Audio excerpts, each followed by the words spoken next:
On n'avance pas, c'est un peu con, ça bloque le jeu, c'est pour ça que j'ai fait filer à chaque fois les gars, pour que ça puisse jouer, que ça puisse avancer des deux côtés. Donc on va éviter de tirer dans les escaliers, maintenant naturellement on arrive en haut de l'escalier, là on peut tirer puisqu'on arrive sur un couloir, donc les gars qui montent l'escalier une fois arrivés en haut, là on peut tirer naturellement. Mais les gars qui sont au-dessus et empêcher ceux d'en bas de monter, non. T'as changé ta sangle? Même si vous les voyez, vous pouvez faire signe, un petit coucou, un petit bisou, et fais attention. on ne tire pas. Ok. Pour les grenades tornado CO2, j'ai oublié de préciser, si on la lance dans une pièce et que vous ne savez pas vous cacher derrière un mur ou que vous ne savez pas en sortir, vous êtes mort. C'est considéré comme une vraie grenade. Le périphérique dans un couloir, quand on lance une grenade, c'est 5 mètres. Donc, ça, ceux qui sont dans le périphérique des 5 mètres sont out. Et même si vous avez un bouclier avec la grenade. Donc ouais, maintenant, naturellement, si la grenade tombe devant le bouclier, éventuellement, peut-être juste le gars du bouclier, il a pris une puissance dans la gueule, il a volé son bouclier. Mais vous devez vous allonger avec le bouclier alors. Mais si la grenade passe derrière le bouclier, tous ceux qui sont derrière le bouclier sont out. C'est clair? D'autres questions sur la première partie? Ouais. Donc j'en ai vu un, je sais pas c'est qui, je m'en fous de savoir qui c'est, il était comme ça derrière le mur. Ouais. Tirer comme ça, tirer sur le mur en face pour ricocher. Les ricochets ne comptent pas. Non. Voilà. C'est comme là tantôt, quand votre équipe est en haut des escaliers, on a eu des ricochets, c'est pour ça qu'on a crié ricochets, parce que ça ne compte pas. Quand ils sont en haut des escaliers, ils tirent par terre, ça ricoche au plafond, vous la prenez sur la tête, ça ne compte pas. Les balles, les vraies balles ne ricochent pas non plus. À part peut-être, ouais, sur certains murs. Mais bon, vous n'êtes que blessé, vous n'êtes peut-être pas mort. En tir direct, on va dire. Voilà, uniquement en tir direct. Les tirs à l'airsoft Belgium, c'est la même chose. Il ne faut pas tirer sur le plafond pour que ça retombe. Le tir à l'airsoft Belgium. Ici, une araignée. C'est dangereux. Non, parce qu'il y a des lampes aussi au plafond, on a demandé de faire attention donc au matériel électrique.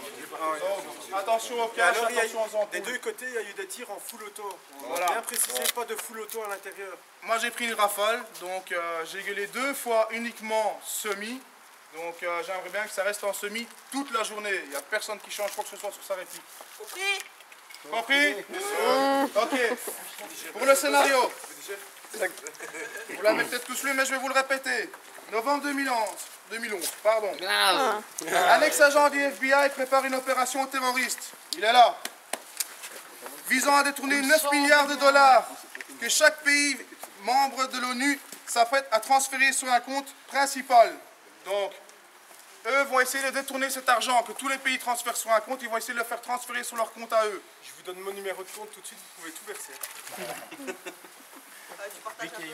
Donc, cette mission de transfert d'argent est appelée Opération Espadon, a pour but de créer une caisse privée pour l'ONU générant pour sécuriser les pays dans le besoin. Le FBI a infiltré un agent. Malheureusement, cet agent s'est fait repérer, l'agent qui est là. S'il te plaît. Le mini-chef. Tu vas te faire dégommer. T'as vu, on l'a défoncé déjà.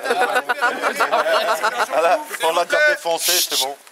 Cet agent s'est fait repérer lors d'une conversation téléphonique avec nous, donc en nous transférant des informations donc, sur justement l'opération. Faites gaffe, j'ai une vraie balance, les gars. Donc, c'est pour ça qu'on sait qu'il y a un hacker qui a été pris de gré, de force, c'est contre sa volonté. Il est quand même là, il va faire l'opération. Nous, on a tout à fait le droit de le descendre aussi, si jamais on n'arrive pas à le ramener en vie. Il va mourir au tas de... Le hacker Dans la tête. Le hacker peut essayer de s'échapper. Ok? S'il arrive à s'échapper, naturellement, si on le repère dans un couloir, on ne le tue pas. Nous, on ne le tue pas. On le prend, on le ramène en extérieur.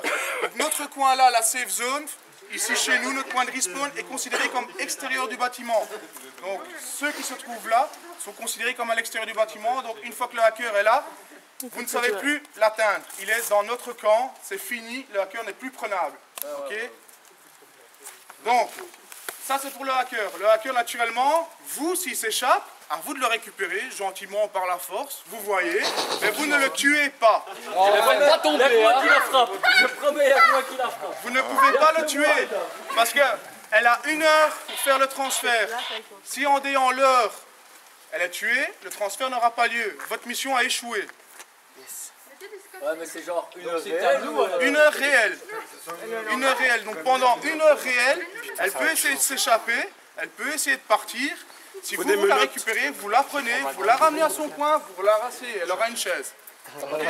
La prenez pas sous votre On les attache pas. Parce que si vous lui attachez les mains, naturellement, elle ne va pas faire le transfert avec ses orteils. Elle me dira les codes, hein, c'est son beau-frère quand même. T'as pas regardé un domptable. Bah, t'aimes bien les araignées?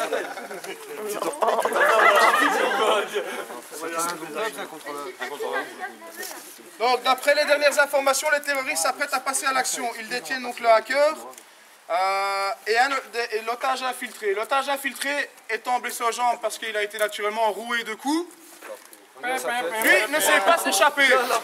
Donc, ils l'ont placé dans une pièce. Ils l'ont placé dans une pièce avec la bombe qui est indésamorçable. Nous-mêmes, on ne pourra pas la désamorcer. Elle sera branchée sur 1h30. Après 1h30, le bâtiment explose. Fin de partie, terminée pour tout le monde. Donc, s'il te plaît? Ouais. Donc, le hacker, à nous d'essayer de le libérer. Mais pour le libérer, le transporter dans notre point de respawn, même chose, elle ne marchera pas. On devra la soutenir à deux par les épaules, la porter, peu importe. Faire attention, c'est ma femme quand même, les gars. Hein? Oui, mais les plafonds sont bas aussi. Les plafonds sont bas aussi, effectivement, mais on peut la porter à deux et la tirer vers l'extérieur. C'est toi qui la porte. Je crois qu'à mon avis, tu vas prendre des box par au-dessus. Non, non, ma femme, c'est le prisonnier. Ah, donc on doit aller choper tous les deux. Donc voilà. On a tout l'objectif, c'est les choper tous les deux. Non, justement, nous on doit essayer de la récupérer puisque c'est notre agent infiltré. Donc nous, là on peut vraiment pas la tuer. Donc dans la pièce où elle sera, il n'y aura même pas de grenade qui sera lancée.